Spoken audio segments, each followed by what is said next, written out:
नमस्कार मंडळी. वीण दोघातलीही तुटेना या मालिकेचा धम्माल आणि कम्माल असा प्रोमो समोर आला आहे. त्या प्रोमोमध्ये असं आहे, आता इकडे आजी सगळं काही स्वानंदीला सांगत असतात. म्हणत असतात, मल्लिकाचा नवरा जेव्हा वारला तेव्हा त्याने समरकडनं एक वचन घेतलं होतं आणि ते सगळं काही स्वानंदीला सांगायला लागतात. म्हणूनच समर त्या तिघांबाबतीत खूपच हळवा आहे असं सांगत असतात आजी स्वानंदीला. तर स्वानंदी म्हणते, हो आजी, पण त्यांच्या त्या चांगुलपणाचा खूप फायदा घेतला जातोय आणि मी हे होऊ देणार नाही. आणि मी समररावांच्या खंबीरपणे पाठीशी उभी आहे. मी आता त्यांना पूर्णपणे ओळखलं आहे. ते खूपच हळवे आहेत आणि स्वानंदी आता हळूहळू समरच्या प्रेमात पडू लागली आहे. मग आजी पण स्वानंदीला गळा भेट करतात आणि रडत असतात. त्या दोघी पण खूपच इमोशनल झालेल्या असतात.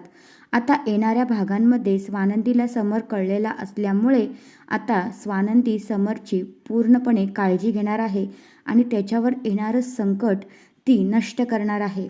तर हा आहे तो जबरदस्त प्रोमो, कारण स्वानंदीने आता आजीला वचन दिलं आहे.